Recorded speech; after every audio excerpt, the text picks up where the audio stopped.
Hey everyone, स्वागत है आपका बहुत बहुत मेरे YouTube channel teaching with Mukesh में।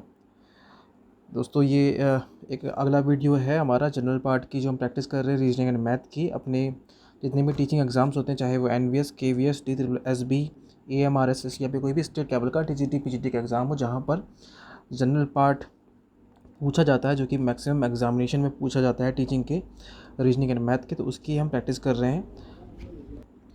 अगर आप रीजनिंग और मैथ आसानी से कर पाते हैं तो आपके लिए एक प्रैक्टिस सेट जैसा होगा। आपने बस वीडियो को पॉज करना है, क्वेश्चन सॉल्व करना है, अपना आंसर मैच करना है और आगे पढ़ना है। आपके लिए ये वीडियो बहुत जल्दी ख़त्म हो जाएगा।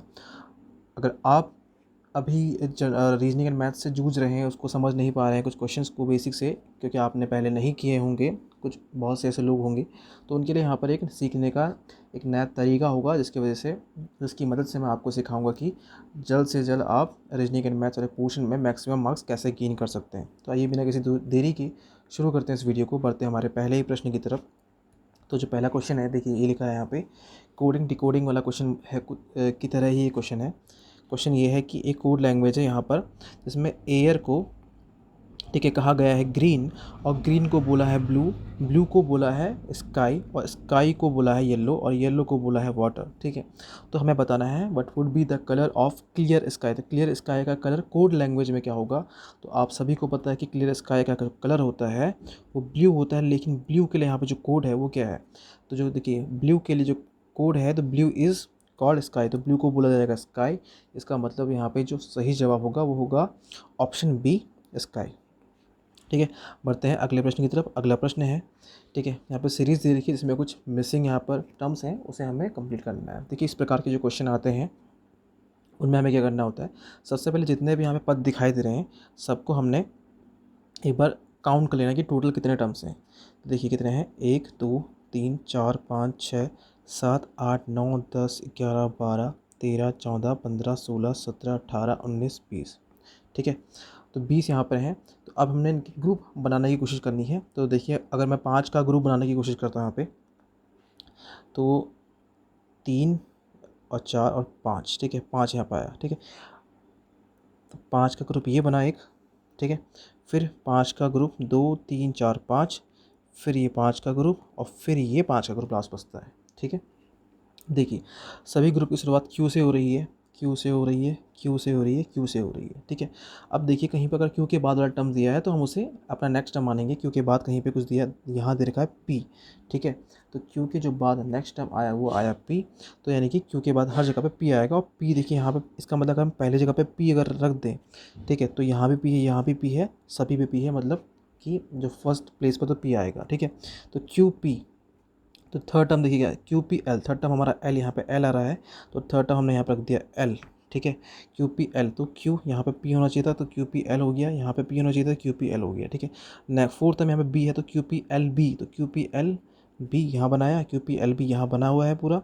ठीक है, ये देखिए ये पूरा वाला जो सीरीज ये बन चुकी है, Q P L B P, तो Q P L B P, Q P L B P, और Q P L B P हो गया। ठीक है, तो क्या बना देखिए पी बी, क्या बना पी बी, और यहाँ बना एल, फिर पी, अगेन पी, एक और पी, और लास्ट में बी, यानी कि ट्रिपल पी बी है लास्ट में।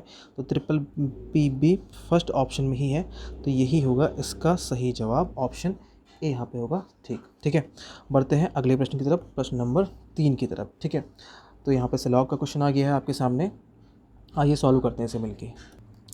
देखिए स्टेटमेंट दिया है और कंक्लूजन दिया है, तो कंक्लूजन बताना कौन सा वाला सही है। स्टेटमेंट ये है कि ऑल कैमल्स आर डंकीज। ठीक है, तो इसको नोट करने का तरीका आपको पता ही होगा, कैसे नोट करते हैं। तो हमने कैमल्स को दिखाया सी से, तो एक सर्कल जो है ये सब कैमल के लिए, ऑल कैमल्स, ये सारे के सारे जो कैमल्स वाला सर्कल है ये डोंकीज़ है, यानी कि एक बड़े सर्कल के अंदर आएगा जो कि डोंकी को रिप्रेजेंट कर रहा होगा। ठीक है, सम कैट्स आर कैमल्स, कुछ कैट्स ऐसी हैं जो कैमल के लिए आ रही है। ठीक है, यानी कि कुछ कैट्स, तो ये वाला पार्ट हमने दिखा दिया जो, ठीक है, कैमल के पास आ रहा है, तो यहाँ पे हमने कैट लिख देते हैं ताकि, ठीक है, दो जगह सी ना आ जाए।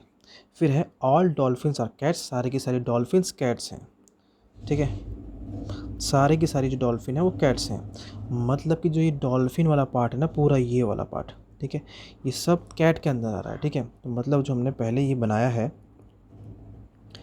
ठीक है, ये वाला ऑल डॉल्फिन आर कैट, तो ये कैट के अंदर आ रहा है। और सम कैट्स आर कैमल्स, तो सब कुछ कैट्स ऐसी, सॉरी कुछ कैट्स ऐसी हैं जो कैमल्स भी हो रही हैं। ठीक है, ये बात भी प्रूफ हो रही है।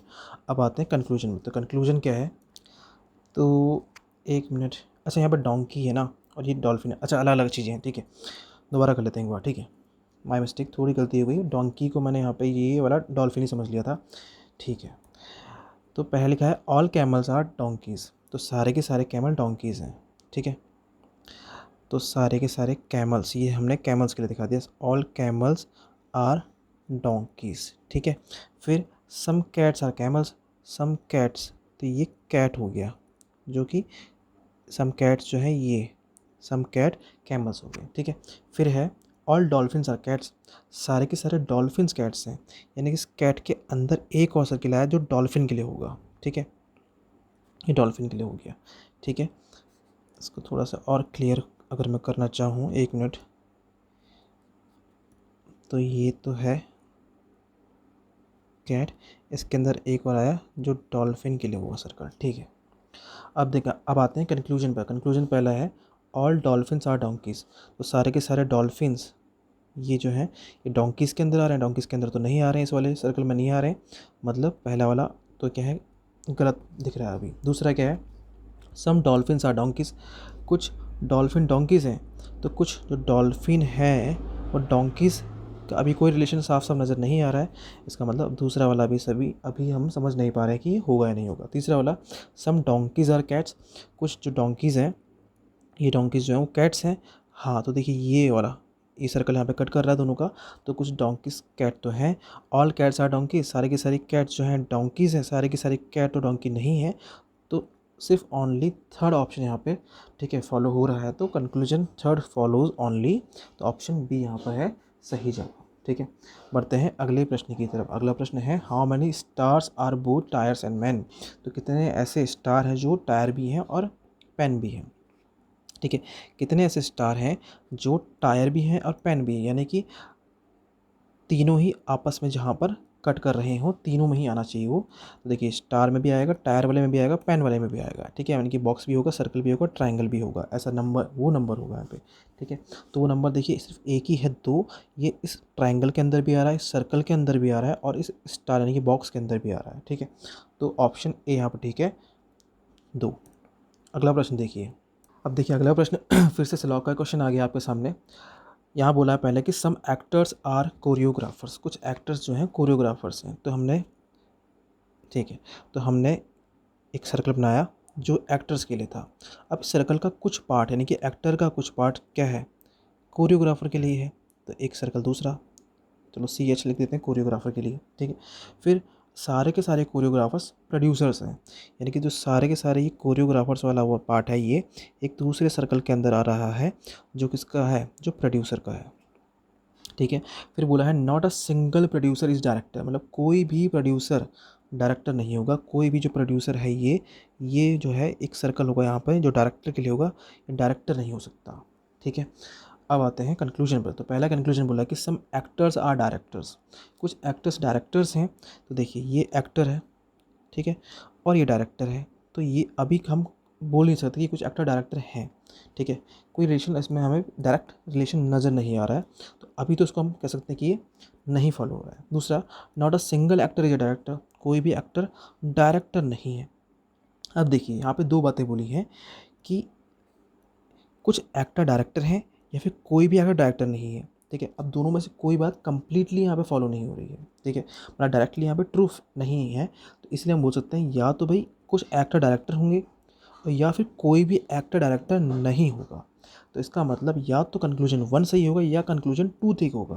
तो ऑप्शन यहाँ पे क्या आया है, ऑप्शन आया है ए वाला सही। ठीक है, ईदर कंक्लूजन फर्स्ट और सेकंड फॉलोस, या तो कंक्लूजन 1 फॉलो करता है या फिर सेकंड फॉलो करता है।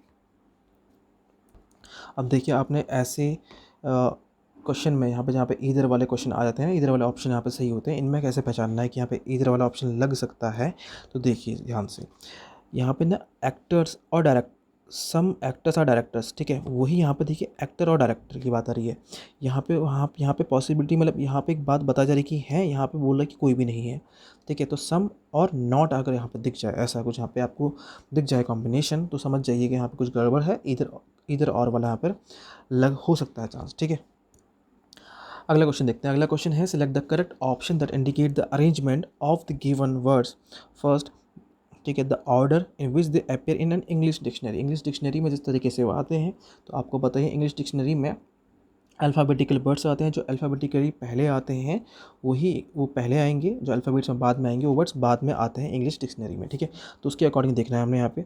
तो देखिए थर्ड वाले तो सभी में थर्ड वाला पहले आ रहा है, ठीक है, यानी कि सबसे पहले थर्ड वाला तो हो ही गया, तो इसमें यू बी आ रहा है ना यहाँ पे, ठीक है। अब देखिए एक दो दो एक, यानी कि एक और दो में से पहला एक होगा, तो पहले देखिए एक और दो में पहचानते हैं कौन पहले आएगा कौन बाद में आएगा। तो यू एम से ये यू एम आ रहा है, ये यू एन आ रहा है, तो एक डिक्शनरी में एम पहले आएगा, अल्फ़ाबेट में एम पहले आएगा, एन बाद में आएगा, तो एक वाला सही हो गया, ठीक है। तो यानी कि 3 और 1, तो 3 और 1 का मतलब ये वाला ऑप्शन सही हो सकता है या फिर ये वाला ऑप्शन सही हो सकता है, ठीक है। अब देखिए यहाँ 2 आया है, यहाँ 4 आया है, ठीक है, 2 और 4। तो देखिए अब 2 पहले आएगा 4 डिक्शनरी में, 2 में क्या है यू एन, ठीक है, और 4 में क्या है यू एन एफ, और यहाँ यू एन सी है, तो सी पहले आएगा या एफ पहले आएगा, तो सी पहले आएगा, यानी कि 2 पहले आएगा, तो 3 1 2 4 5, ये वाला ऑप्शन ठीक होगा, ऑप्शन नंबर ए, ठीक है। अगर देखिए अगला क्वेश्चन क्या है। अगला क्वेश्चन ब्लड रिलेशन से आ गया यहाँ पे, और पॉइंटिंग वाला क्वेश्चन आ गया, जिसमें पॉइंट किया जाता है किसी तस्वीर की तरफ या किसी इंसान को यहाँ पर के साथ रिलेशन को तय किया जाता है, इस प्रकार का क्वेश्चन है। देखिए कैसे करते हैं सॉल्व इसे।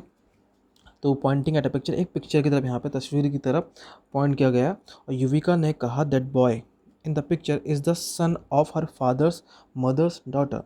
तो जो ये बात बोल रहा होता है हमने उसी को यहाँ पर रख लेना होता है, ठीक है, सेंटर में। तो हमने रख लिया यहाँ पे ये है युविका, ठीक है, तो यू लिखते हैं, ठीक है, तो ये युविका है। तो ये बोल रहा है कि युविका जो पिक्चर में जो लड़का देख रहा है वो कौन है, जो पिक्चर में जो है कौन है, वो है the is the son of her fathers, यानी कि इसके फादर, ठीक है, फादर मदर, फादर की भी मदर का, मदर्स की डॉटर, मदर की डॉटर यानी कि फादर की बहन, ठीक है। इसका सन इज़ द सन, इनका सन है, इनका सन का मतलब इनकी बहन का सन यहाँ पे आएगा। तो that boy related to Yuvika, तो युविका से कैसे है, तो युविका की पापा की बहन का लड़का है, यानी कि युविका का कज़न हुआ, ठीक है। तो कौन हुआ, मदर्स ब्रदर्स सन, तो फादर है ना ये, तो फादर्स सिस्टर, फादर्स सिस्टर्स सन, तो फादर्स सिस्टर्स सन, यहाँ पे ऑप्शन सी सही जवाब हो जाएगा, ठीक है। अगला क्वेश्चन देखते हैं। अगला क्वेश्चन में यहाँ पे दिखाया है, ठीक है, एक यहाँ पर सीरीज़ दिखी है, उसमें कुछ अल्फ़ाबेट्स लिखे हैं वहाँ पे, और उनके लिए बताया गया है कि जो ए है, ठीक है, इनको साइड में नोट कर लेते हैं कहीं पे पहले। तो ए जो है वो आ रहा है प्लस के लिए, बी आ रहा है लिखा है ना साफ इनटू के लिए, सी आ रहा है माइनस के लिए, और डी आ रहा है डिवाइड के लिए, ठीक है। तो बताना है इसका आंसर क्या बनेगा, इसका जवाब क्या बनेगा। देखिए 34 लिखा है, 34 लिखते हैं, फिर लिखा ए, तो ए का मतलब क्या है प्लस प्लस 15, ठीक है, फिर बी लिखा है तो बी का मतलब इंटू 3, सी लिखा है, सी का मतलब माइनस 11, फिर लिखा है बी, तो बी का मतलब है इंटू 2, ए का मतलब प्लस, फिर ब्रैकेट लगाया है इस तरीके से, ठीक है, और इसे यहाँ से हटा देते हैं। अब आप समझ चुके होंगे, ठीक है। हाँ, तो ब्रैकेट लगाया है, फिर लिखा था 51 के बाद डी लिखा था, और डी के लिए क्या है यहाँ पे डिवाइड, फिर लिखा है 17, तो 17 लिख दिया। अब मिलाते हैं आंसर को, ठीक है। देखिए 34 ऐसे रहने देते हैं, 15 तियाँ हो जाएगा 45, माइनस 11 दूनी 22, प्लस 17 का डिवाइड देंगे 51 में 3 बार जाएगा, ठीक है। तो देखिए 45 और 34 कितना हो जाएगा, 5 4 9 4 3 7, 22 में से 3 जाएगा, ये आएगा 19, और ये माइनस करेंगे तो ये बचेगा 60, यानी कि 60 इसका आंसर हो जाएगा, जो कि है ऑप्शन 1 में। तो आंसर है पहला वाला, ठीक है। अगला क्वेश्चन की तरफ बढ़ते हैं। अगला क्वेश्चन यहाँ पर है, ठीक है, डाइस का क्वेश्चन है, और दिखा रखा है यहाँ पे 2 डिफरेंट डाइस यहाँ पे हैं ये, और इन 2 डिफरेंट डाइस में हमें बताना है 6 फेसेस हैं जिसके ऊपर लेटर लिखे हैं ए से लेकर एफ तक। Select the letter that will be on the face opposite to the having a के अपोजिट में क्या आ रहा है ये बताना है हमें, ठीक है। आपको पता ही है इसकी डाइज में हर किसी 6 फेस होते हैं, तो अपोजिट में होता है, यानी कि सी के नीचे वाला इसका अपोजिट है, ए के जस्ट सामने वाला इसका अपोजिट होगा, ठीक है, इस तरफ आएगा वो, ठीक है। तो बताना है कि ए के सामने क्या है। अब देखिए आपने करना क्या है ऐसे क्वेश्चन में, अरे डिलीट हो गया तो ये वापस कैसे आ सकता है, आ सकता है क्या, वापस तो नहीं आ रहा है, क्या किया जाए। 1 मिनट मुझे थोड़ा सा समय दीजिएगा, मैं इसे फटाफट से फिर से बना लेता हूँ जल्दी से, ठीक है। बस 1 मिनट का समय दीजिएगा, मैं जल्दी बनाने की कोशिश करता हूँ।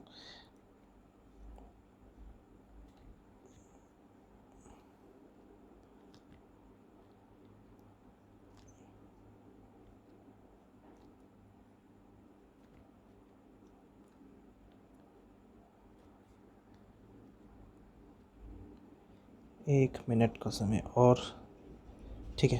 तो हाँ काम चल जाएगा अपना। यहाँ नंबर्स कौन कौन से लिखे थे, यहाँ लिखा था ए, यहाँ था एफ, यहाँ था डी, यहाँ था सी, यहाँ ए और यहाँ बी था। हाँ तो देखिए अब ऐसे में आपने करना क्या है ना, सबसे पहले आपने देखना है कि इन दोनों में कॉमन कौन सा फेस है, कुछ दोनों में आ रहा है, दोनों में ए आ रहा है तो ए लिख लेते हैं।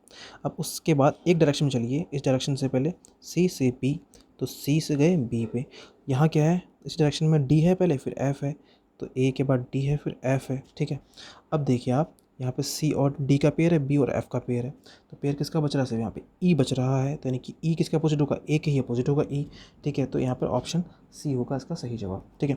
बाकी डाइस के कुछ क्वेश्चन और आगे आएंगे तो मैं उसमें और बेसिक चीज़ समझाऊंगा जो समझ नहीं पा रहे हैं डाइस के बारे में, ठीक है। अगला प्रश्न देखिए, अगला प्रश्न है यहाँ पे तो इस प्रकार के जो प्रश्न होते हैं थोड़े लेंथी प्रश्न होते हैं, जो टाइम कंज्यूमिंग होते हैं, और यहाँ पर ही बहुत ज़्यादा कन्फ्यूजन होता है, इसमें ही बहुत ज़्यादा जो कैंडिडेट हैं वो छोड़ते हैं ऐसे प्रश्नों को, तो यही प्रश्न नहीं छोड़ने होते हैं। देखिए कैसे सॉल्व करना है इस क्वेश्चन को। यहाँ पे दे रखा है हमें, यहाँ पे दिया ये है कि 7 लोग हैं a b c d e f and g sitting in a row facing north, north की तरफ मुंह करके बैठे हैं। तो आपको पता है कि ये नॉर्थ डायरेक्शन है, तो आप इसकी तरफ को ही नॉर्थ डायरेक्शन की तरफ को मुंह करके बैठाना है आपको 7 लोगों को, ठीक है, सॉरी, ठीक है। तो ये हमने यहाँ पे एक लाइन बनाई और 7 लोग दिखाने हैं, तो 1 2 3 4 5 6 और 7, तो सबकी डायरेक्शन इस तरफ है नॉर्थ की तरफ को, ठीक है। अब आपको पता है डायरेक्शन नॉर्थ की तरफ को, मतलब आपको एज्यूम खुद को यहाँ पे एज्यूम करिए ऐसे, और ये आपका राइट है ये आपका लेफ्ट है, ठीक है। फिर A sits second to the left of C, अभी अब हमें पता नहीं कि कौन किस जगह बैठ रहा है, ये है लेफ्ट हैंड ये है राइट हैंड, ठीक है, अभी नहीं पता। तो ये जो बातें नहीं पता जहाँ पर हम फिक्स नहीं कर पा रहे इसे नोट कर लेते हैं कि ए जो है सी के सेकंड लेफ्ट में बैठ रहा है, यानी कि सी अगर यहाँ है तो इसके लेफ्ट में 1 और फिर 2 यहाँ पर लेफ्ट में ए बैठा है, इसको नोट कर लिया हमने इस बात को, ठीक है। Who is adjacent to d, यानी कि जो सी जो है वो एडजेसेंट टू डी, यानी कि सी और डी आपस में पड़ोसी हैं, लेकिन ये पता नहीं कि सी और डी सी के लेफ्ट में डी है सी के राइट में डी है, ठीक है। At most 1 person sit between F and E, अभी बोला है कि एफ और ई के बीच में कम से कम एक आदमी है, एफ और ई के बीच में कम से कम एक और ज़्यादा से ज़्यादा, ठीक है, इसको नोट कर लेते हैं इस चीज़ को। एफ और ई के बीच में कितने, मिनिमम एक बंदा बैठ रहा है, ठीक है, सॉरी मिनिमम, अच्छा एटमोस्ट बोलता है, एटमोस्ट का मतलब मैक्सिमम एक है, मैक्सिमम एक, ठीक है, और कम से कम का मतलब कोई भी नहीं हो सकता है। B sits immediate left of G, अब बी जो है इमीडिएट लेफ्ट बैठा है जी के जस्ट लेफ्ट में बी है। Who does not sit at extreme right hand, जो है कि यहाँ नहीं बैठा है, यहाँ तो जी नहीं आ सकता, एक्सट्रीम राइट हैंड में जी नहीं बैठा है, ठीक है। F sits to the immediate left of e, f जो है ई के इमीडिएट लेफ्ट में है, एफ जो है ई के इमीडिएट लेफ्ट में है, ठीक है। अब ये हमने नोट कर लिया, अब हमें यहाँ पर इनको यहाँ पर रख के देखना है कि कौन किस जगह पर बैठ सकता है। तो देखिए शुरुआत कहाँ से करें, शुरुआत हम कर सकते हैं इसमें कि देखो ए सी डी ये वाली शुरुआत कर सकते हैं। अच्छा एक पॉइंट छोड़ के ना, अच्छा इंपॉर्टेंट पॉइंट तो ये था, डी जो है sits in the middle of the row, तो डी जो है इसके बीचों बीच बैठ रहा है, तो बीचों बीच का मतलब 3 यहाँ छोड़े 3 यहाँ छोड़े, तो डी को बैठा दिया इस जगह पर, तो यहाँ बैठ गया डी, यहाँ हमने डी बैठा दिया, ठीक है। अब आते हैं, अब देखिए डी और सी आपस में क्या है, पड़ोसी हैं, और सी से एक छोड़ कर फिर ए बैठ रहा है इस तरीके से, तो अगर मैं सी को यहाँ बैठा दूँ, ठीक है, तो सी को एक छोड़ के ए यहाँ बैठा देते हैं, ठीक है। एक कंडीशन ये हो सकती है, एक कंडीशन ये हो सकती है कि डी से सी छोड़ के सी यहाँ होगा, और सी के सॉरी सी यहाँ होगा, सी के लेफ़्ट में एक बंदा छोड़ के ए इस जगह पर होगा, ठीक है। आगे देखिए, आगे क्या है, तो यानी कि इस कंडीशन को हमने दिखा दिया है, इस कंडीशन की भी फ़िलहाल कोई ज़रूरत नहीं है। अब ये है कि जो है जी और बी, जी के जस्ट लेफ्ट में बी है, तो जी यहाँ नहीं आएगा, तो जी के जस्ट लेफ्ट में भी जी यहीं आ सकता है, ठीक है। यहाँ पर जी नहीं आएगा स्टार्टिंग में, तो जी के जस्ट लेफ्ट में भी यहाँ दिखा दिया मैंने। अब बोला है एफ़ और ई के बीच में मैक्सिमम एक बंदा आएगा, एफ़ और ई के बीच में, तो मान लो अगर एफ़ यहाँ और ई यहाँ दिखा भी रहे हैं, तो मैक्स इसके देखो बीच में कितने सारे लोग आ रहे हैं, मतलब ये वाली कंडीशन तो फॉलो नहीं हो सकती। एफ़ और ई के बीच में मैक्सिमम एक बंदा आएगा, और एफ़ के ई के जस्ट लेफ्ट में एफ़ है, तो ई को यहीं बैठाना पड़ेगा, तभी एफ़ यहाँ पर आएगा, और इनके बीच में कहा था कि मैक्सिमम एक आएगा, मिनिमम कोई भी नहीं आ सकता है, तो कोई भी नहीं आया, तो ये वाला होगा सही क्रम इनके बैठने का, ठीक है। अब क्वेश्चन क्या है, how many person sit to the right of A, A के राइट में कितने पर्सन है, तो ए के राइट में देखिए 1 2 3 4, 4 लोग बैठे हैं, जो कि होगा ऑप्शन नंबर सी 4, ठीक है। बढ़ते हैं अगले प्रश्न की तरफ। अगला प्रश्न सेम क्वेश्चन हो गया क्या, अच्छा हाँ, कुछ वैसे ही है, ठीक है, लेकिन सेम नहीं है, थोड़ा अलग है, मतलब क्वेश्चन अलग है वही वाला क्वेश्चन, ठीक है, मतलब सिटिंग अरेंजमेंट का ही क्वेश्चन है। क्वेश्चन है कि 7 लोग बैठे हैं, a b c d e f sitting in a row facing north, same question है, मतलब वही 7 लोग बैठे हैं, 1 2 3 4 5 6 और 7, ठीक है, सब नॉर्थ की तरफ देख रहे हैं, ठीक है, सबकी फेसिंग नॉर्थ साइड है। A sits second to the left of सी,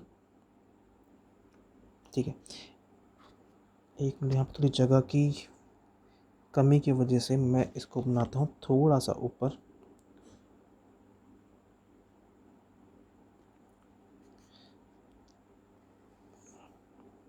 1 2 3 4 5 6 7, ठीक है।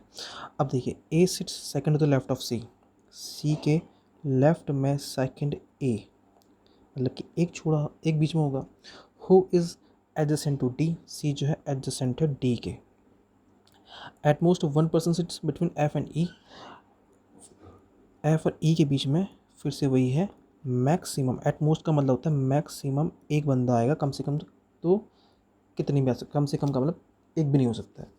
B sits immediate left of G, जो बी है वो जी के इमीडिएट लेफ्ट में है, who downs who downs not sit and extreme right end, G extreme right end में नहीं है ये question, who don't not sit at extreme right end, G extreme right end में नहीं है, F sits the immediate left of E, अच्छा question ही same ही है, लेकिन यहाँ पे क्वेश्चन मतलब है तो वही, क्वेश्चन वही है, सॉरी हाँ, तो ये क्वेश्चन वही है, लेकिन यहाँ पे प्रश्न एक दूसरा क्वेश्चन इसमें पूछा गया है कि who sits the immediate right of G, यहीं से कर सकते हैं, जी के इमीडिएट राइट में कौन है, ए है, ठीक है, तो यहाँ पे ऑप्शन, ठीक है, क्वेश्चन वही है यहाँ पे, ठीक है, ये कोई अलग क्वेश्चन नहीं है, माफ़ कीजिएगा इस क्वेश्चन में, तो ये तो क्वेश्चन वही है, शायद इसमें ऑप्शन भी गलत हो गया, तो इसको छोड़ दीजिए, ठीक है, इसमें ज़्यादा ध्यान मत दीजिए अभी। अगला क्वेश्चन देखते हैं, क्वेश्चन नंबर 12 इनइक्वालिटी का क्वेश्चन है। क्वेश्चन ने बोला है कि यहाँ पर एक सीरीज़ दे रखी है, जिसमें अभी फ़िलहाल, ठीक है, यहाँ पे मैं लगाना भूल गया हूँ निशान, ठीक है, तो जल्दी से पहले यहाँ पे लगाते हैं निशान कि कौन कौन सा निशान कहाँ पर है, तो देखिए ये है, एक मिनट,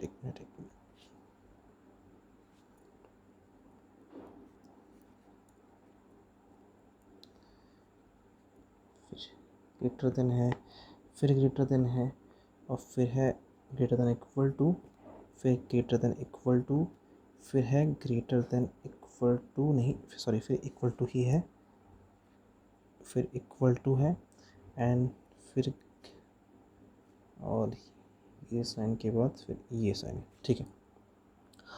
अब आ जाइए, देखिए यहाँ पे बोला है एल इक्वल टू एन है क्या, ठीक है, एल इक्वल टू एन, तो देखिए एल और एन के बीच में दो साइन आ रहे हैं, ये वाले आ रहे हैं ना, तो या तो एल एन से बड़ा होगा या बराबर होगा, ठीक है। अगला वाला देखिए, अगला ऑप्शन है एल बड़ा है एन से, तो वही बात, क्या तो एल बड़ा होगा या बराबर होगा एन के, ठीक है। यानी कि ये दोनों में तो हो गया है कि या तो पहला वाला ठीक होगा या दूसरा वाला ठीक होगा, ठीक है। वाई बड़ा है आर से, तो वाई कहाँ है, वाई ये है, आर से बड़ा है, नहीं हो सकता क्योंकि यहाँ पर क्या है, लेस देन का साइन लगा है, ठीक है, तो नहीं हो सकता ये। तो ऑप्शन में कौन सा आया, 1 और 2 में से कोई एक वाला सही है, तो आइदर 1 और 2 ऑप्शन से यहाँ पर ठीक है, ठीक है। बढ़ते हैं प्रश्न नंबर 13 की तरफ। प्रश्न नंबर 13 यहाँ पर है डिस्टेंस वाला क्वेश्चन है, यहाँ पे डायरेक्शन एंड डिस्टेंस वाला। तो दीपिका ने start her evening walk, Deepika ने अपनी इवनिंग वॉक स्टार्ट करी फेसिंग नॉर्थ, नॉर्थ की तरफ देखते हुए, और 2 किलोमीटर चली, ठीक है। तो यहाँ से चला देते हैं इसे, 2 किलोमीटर चल गई, एंड देन यहाँ से स्टार्ट किया, ठीक है, इस पॉइंट से स्टार्ट किया, and then c takes a right turn and walks for another 2 kilometre, फिर राइट टर्न लिया और फिर दोबारा से 2 किलोमीटर और चली। Finally c takes a left turn, अब उसने लेफ़्ट टर्न लिया and walks for another 3 kilometre, left turn लिया मतलब लेफ़्ट की तरफ गई और 3 किलोमीटर चली है। Which direction is sea facing now, तो किस डायरेक्शन की तरफ फेस कर रही है, तो कौन सी डायरेक्शन है, नॉर्थ डायरेक्शन की तरफ फेस कर रही है, तो कौन सा ऑप्शन ठीक होगा, ऑप्शन होगा यहाँ पे सी, नॉर्थ डायरेक्शन, ठीक है। अगला क्वेश्चन देखिए, सेकंड लास्ट क्वेश्चन है आज का। एक सर्टेन कोड लैंग्वेज में सिल्क को लिखा है ये, इंसेक्ट को लिखा है ये, तो how will change be return, तो चेंज को क्या लिखा जाएगा, तो देखिए SILK के लिए यहाँ पे वर्ड आया है TIML, और INSECT के लिए वर्ड लिखा है IOTEDU। देखिए एस की जगह पे जो नेक्स्ट लेटर था टी, तो टी लिखा है यहाँ पे, आई के लिए आई ही लिखा है, एल के बाद एम आता है तो एम लिखा है, के बाद एल आता है तो एल लिखा है, आई के लिए यहाँ पे आई ही है, एन के बाद ओ आता है तो वो लिखा है, एस के बाद टी आता है वो लिखा है, ई के लिए ई ही है, सी के बाद डी आता है वो लिखा है, टी के बाद यू आता है वो लिखा है। अब देखिए आई और ई को चेंज नहीं किया है, क्यों नहीं किया है, क्योंकि आई और ई है हमारे हैं वोवल्स, और यहाँ पे ये वोवल्स के लिए कोई चेंज नहीं ला रहे हैं, वही लिख दे रहे हैं जो वोवल्स लिखा था, ठीक है। यानी कि जो कॉन्सोनेंट है उसके बाद का लेटर लिखना है और वोवल्स को सेम लिख देना है वैसे ही, ठीक है। हमें चेंज करना है, चेंज वही CHANGE, तो देखिए सी के बाद आता है डी, एच के बाद आता है आई, ए के बाद आता है बी, लेकिन लिखेंगे नहीं क्योंकि ए का ए ही रहेगा वोवल, एन के बाद ओ, जी के बाद एच, ई को चेंज नहीं करेंगे, ई का ई रहेगा, तो DIAOHE, तो DIAOHE ऑप्शन नंबर कौन सा ठीक है, ऑप्शन है डी यहाँ पर सही, ठीक है। ठीक है, लास्ट क्वेश्चन है आज की इस वीडियो का। तो लास्ट क्वेश्चन ये है कि the position of how many letters will remain unchanged if each of the letter in the word is arranged English alphabetical order.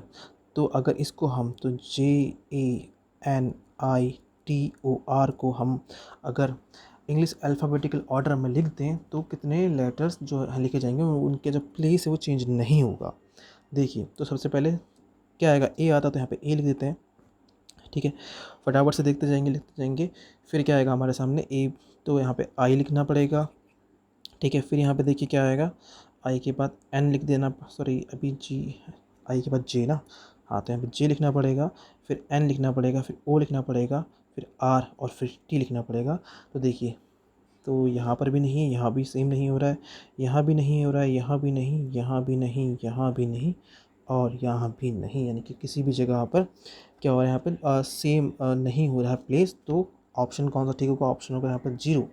तो ये था लास्ट क्वेश्चन आज की इस वीडियो का। होप ये वीडियो आपको अच्छी लगी होगी, आप कर पाए होंगे सारे क्वेश्चन को सॉल्व, आपकी तैयारी भी बहुत बढ़िया चल रही होगी। आपसे मिलते हैं किसी नेक्स्ट वीडियो में, इसी सीरीज़ की किसी नेक्स्ट वीडियो में, अगली वीडियो में। अच्छी लगी वीडियोस को अपने दोस्तों के साथ शेयर कीजिए और देखिए कि वो कितने क्वेश्चन सॉल्व कर पा रहे हैं इस वीडियो से। मिलते हैं आपसे नेक्स्ट वीडियो में। Thanks for watching this video.